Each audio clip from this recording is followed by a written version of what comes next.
everybody, and welcome to another ASMR video here on the channel. In tonight's video we are back with another facts video. Never gonna stop doing these as long as I never run out of things to talk about, which in theory I never should. But tonight we're taking a bit of a dive, if you pardon the pun, into some facts about the ocean, but specifically we're going to take a look at some of the weirdest, most unique sea creatures in existence, many of which I'm sure you won't have been aware even existed. So should hopefully be informative and relaxing. And without further ado, let's get into it. We begin with the peacock mantis shrimp. So, I should have mentioned these are all deep sea creatures, by the way. So, found in the Indian and tropical western Pacific oceans. The peacock mantis shrimp is a candy-coloured crustacean known for its ability to quickly punch prey with its front two appendages. According to Oceana, the International Ocean Preservation Advocacy Group, this shrimp's punch is one of the fastest movements in the animal kingdom. So much so that it's strong enough to break an aquarium's glass wall. But no worries, they mostly only use their fists of steel to break open mollusks and dismember crabs. Pink see-through Fantasia. Its name makes it sound like a piece of sexy lingerie, but don't be fooled.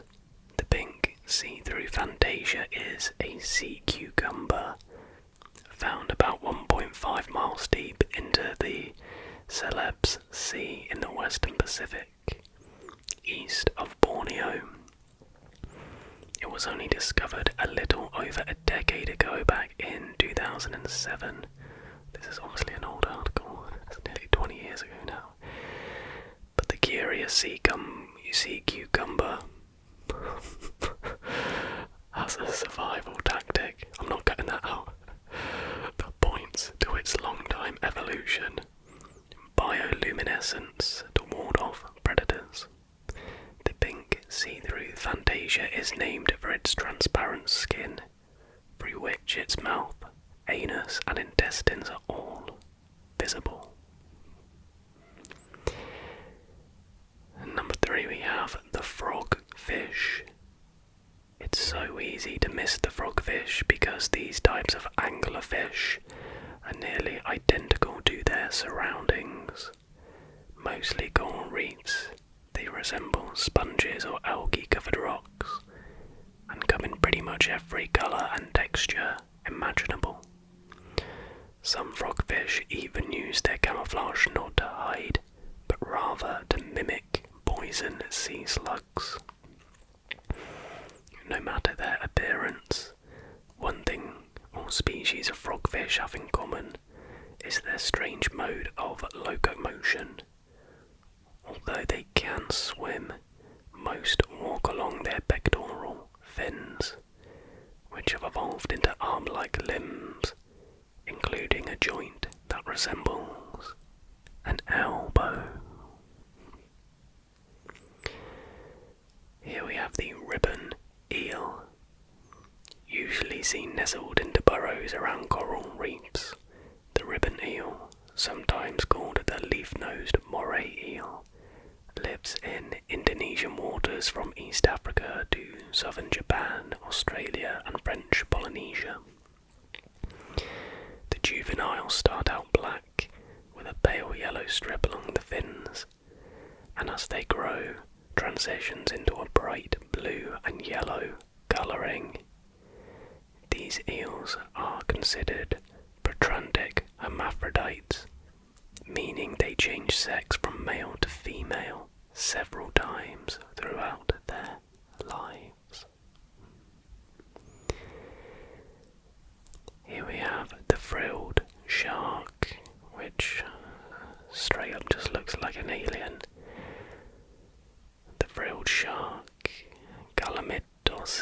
Sarcus anguineus is one of the gnarliest looking creatures in the sea. If it looks like an ancient beast, that's because it is. The prehistoric creature's roots go back 80 million years. The frilled shark can grow to about 7 feet long, and it's named for the frilly appearance of its gills. Although shark in name, these animals swim in a distinctly serpentine fashion, much like an eel. They mostly feed on squid, usually swallowing their prey whole. Yeah, that is beyond nightmare fuel. Oh, here we have the Christmas tree worm. Scientists found this strange creature at the Great Barrier Reef's Lizard Island and named it aptly the Christmas tree worm. The spiral branches are actually the worm's breathing and feeding apparatuses, while the worm itself lives in a tube. These tree-like crowns are covered in hair-like appendages called radioles. These are used for breathing and catching prey, but they can be withdrawn if the Christmas tree worm feels threatened.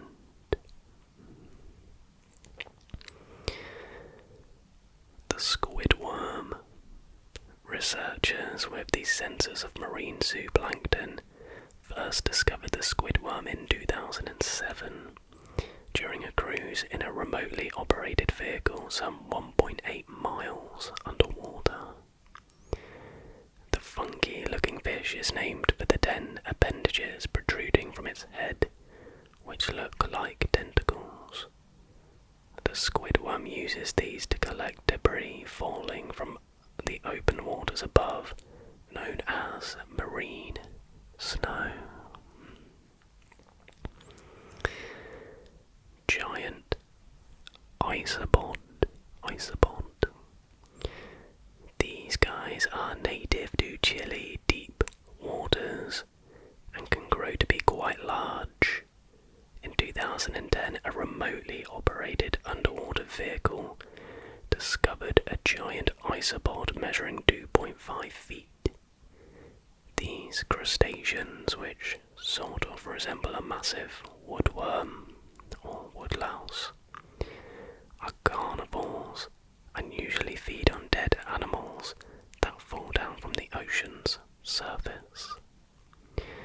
Despite their discovery back in 1879, these creatures mostly remain a mystery. However, it's believed that giant isopods grow so large in order to withstand the pressure at the bottom of the sea. Nudibranch. With over 3,000 different species on record, the nudibranch is an extremely versatile kind of sea slug. These little guys are found pretty much everywhere, in both shallow and deep waters, from the North and South Poles and into the tropics. There are 2 distinct kinds. Dorid nudibranches, which are smooth, with feather-like gills on their back to help them breathe, and aeolid nudibranches, which breathe through a different kind of organ, also located on their backs, called serrata. Because the tiny nudibranch lacks a shell, it instead protects itself with bright camouflage, meant as a warning signal. But perhaps their wildest adaptation of all is the ability to quite literally swallow, digest and reuse stinging cells from prey. Here we have the sea angel. Although they're called sea angels, these creatures are actually predatory sea snails. This particular specimen, Platybrachium antarcticum, flies through the deep Antarctic waters hunting the shell pteropods, on which it feeds, according to the marine census of life. Sea angels have special parapodia, or lateral extensions of the foot,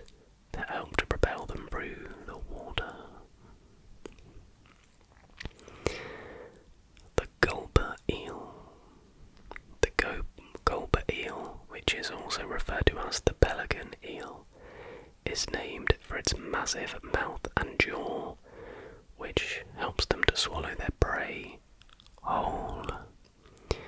They can grow up to be 6 feet in length, and their huge mouths allow them to hunt down meals that are larger than them.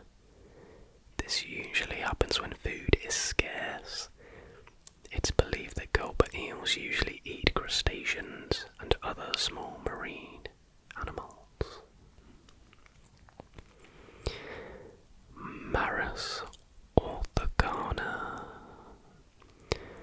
Like a multi-stage rocket, this bizarre microscopic creature, Maris orthocana, is made up of multiple repeated units, including tentacles and multiple stomachs.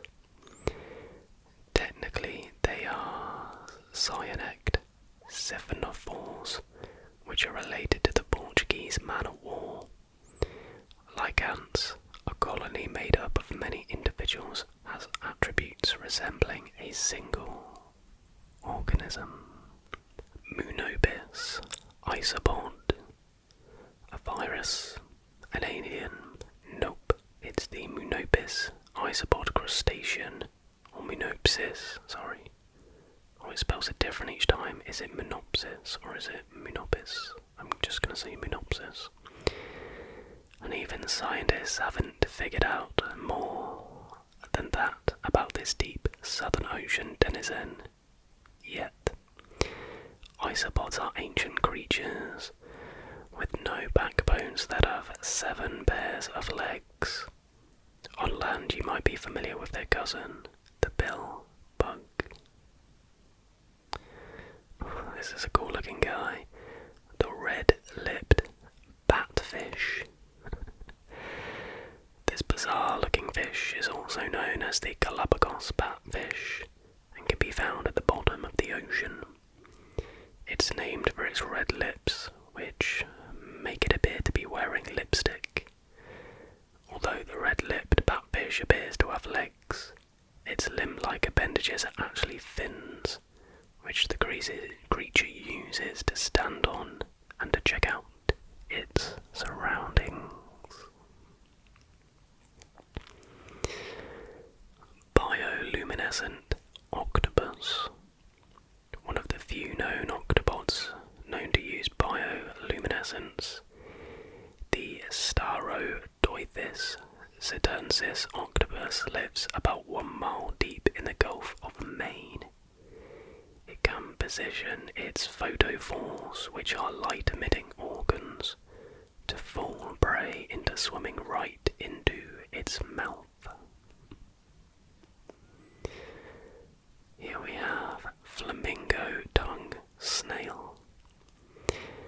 With a name like the flamingo tongue snail and the flamboyant coloration to match, you might think this Siphonophores gibbosum has a shell worthy of collecting.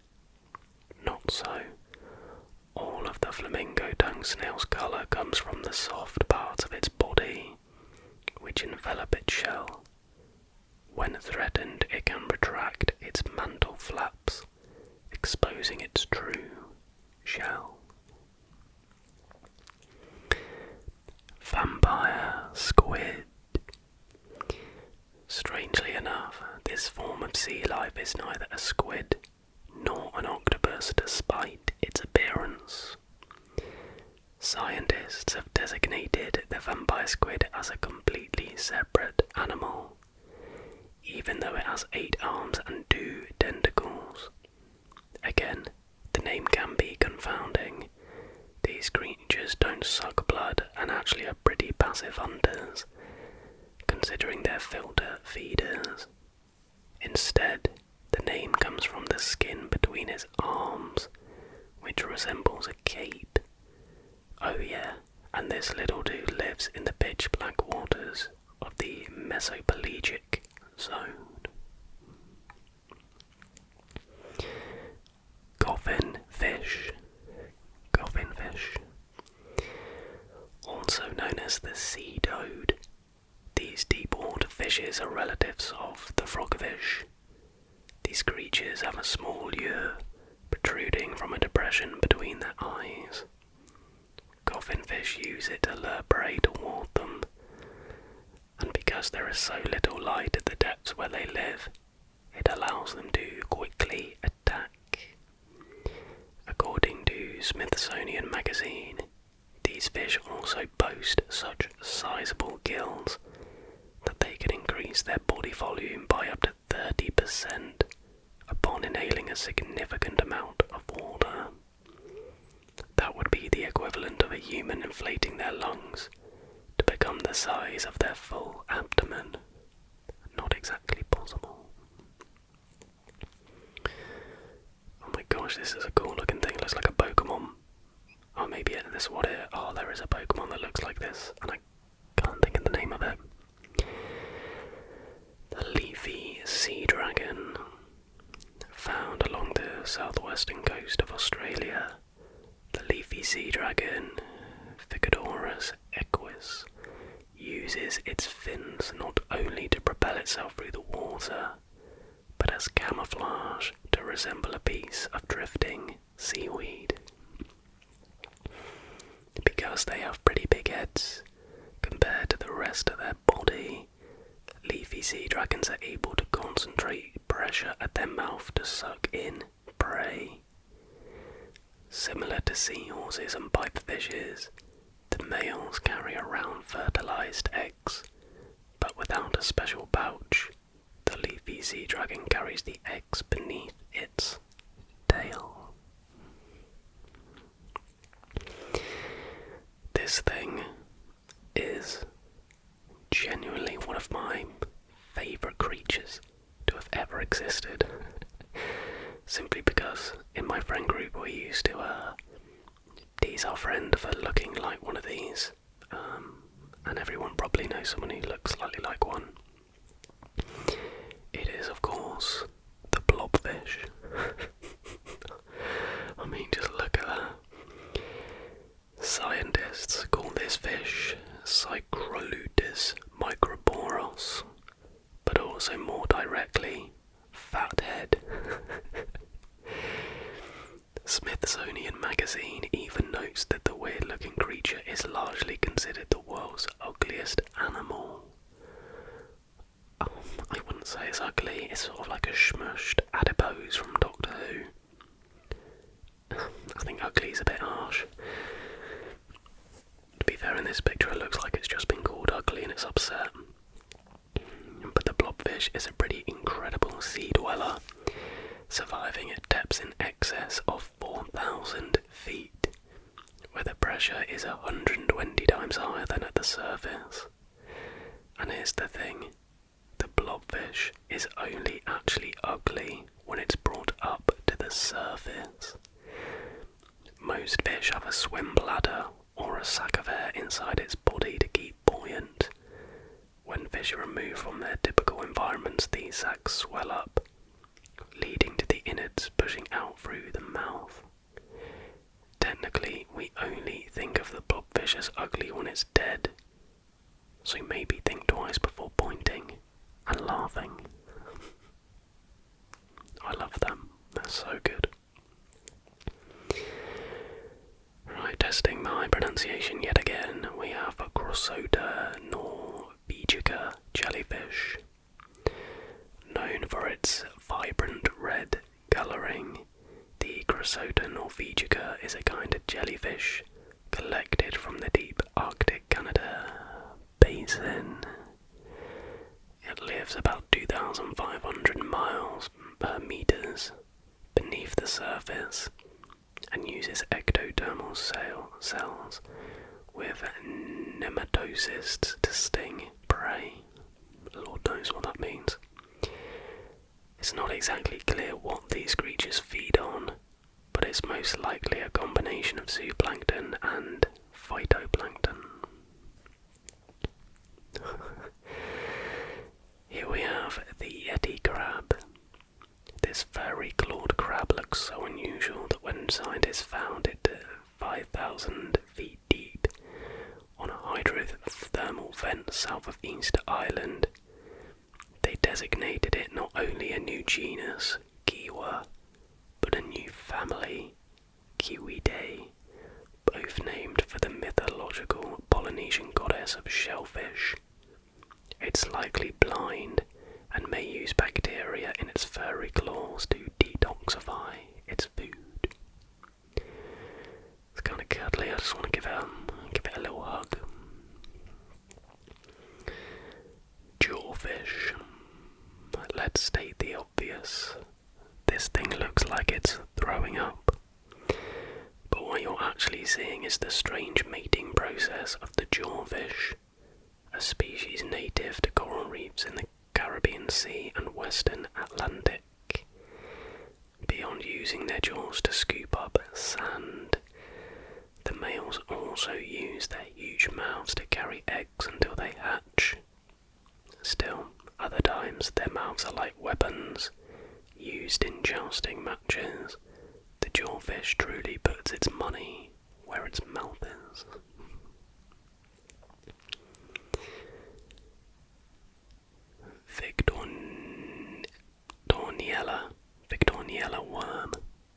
Victorniella worm. Victorniella, that's a great word. What do you get when a whale dies at sea? You get a feast. It's not a very funny joke, is it? If you're a bollicate worm, like this newly discovered Victorniella, found about half a mile below sea level in Sagami Bay, Japan. Here we have Goblin shark. Horrible creature. Long story short, goblin sharks look scary as hell. The super rare creature can grow up to 15 feet in length and has the ability to thrust its whole jaw outward in order to capture prey. Fewer than 50 goblin sharks have been spotted since 1898. So if you're hoping to see one, chances are slim.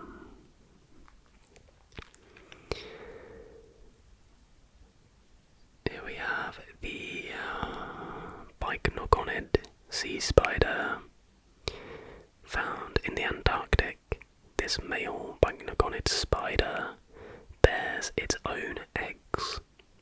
It has virtually no abdomen, yet has a leg span of about 25 centimeters, which means it's about on par size-wise with some of the largest spiders on land, like the Goliath bird-eating tarantula of South America. White margin stargazer. No, that is horrendous. That is bloody horrendous. Perhaps the only other fish that could contend with the blobfish for the ugliest creature in the sea. The white margin stargazer is a real tough guy that uses double-grooved poison spines above its pectoral fins to sting prey. Now, this thing is way uglier than the blobfish. I'd cuddle up to a nice blobfish. I would not go near one of these things. As if that weren't enough, the stargazer also has electrical organs contained in a special pouch behind its eyes that allow it to sting prey with up to 50 volts. As for its name, the stargazer spends most of its time burrowed in the sand, with only its eyes protruding up toward the surface. The Dumbo octopus. The grim Parrotfish octopus, found over the mid-Atlantic ridge, is affectionately called Dumbo because of the way it flaps its ear-like fins to swim. Dumbo octopuses are known to be the deepest dwelling of the octopuses, is an octopi, as they live at depths of at least 4,000 meters, but are often even deeper than that. Because these octopuses are naturally rare, they've developed unique breeding habits to increase the chances of producing offspring. For example, the females carry eggs at various stages of development and can even store sperm inside their bodies for long periods of time after mating. Arctic Hydromedusae. Now that's what I'm talking about. That is a bloody sick name. Arctic Hydromedusae is common in the deep waters of the Arctic, about 3,300 feet deep. The broader family of Hydromedusae are so common, in fact, that they compose the largest group of cnidarians in the sea. Coming in at just a few millimeters to a few centimeters at absolute maximum size though, they're far smaller than your typical jellies. But what really sets them apart from the jellyfish is their reproductive system. Hydromedusae produce both sperm and eggs outside of the body, underneath their squishy bell. Now this next name isn't particularly kind. Obese dragonfish. In all seriousness, the obese dragonfish surely won't take offence to its name. After all, there's no shame in being one of the largest species in the family Melanostomidae. In fact, it's actually pretty badass. According to the Australian Museum, these deep water dwellers feature a smooth, scaleless black body, boast a full set of large fang-like teeth, plus a long chin barbel, and a series of light-producing photophores along the body and behind both eyes. For the most part, these guys stick to the waters around Australia, but can also be found in the Atlantic, Indian and Pacific Oceans.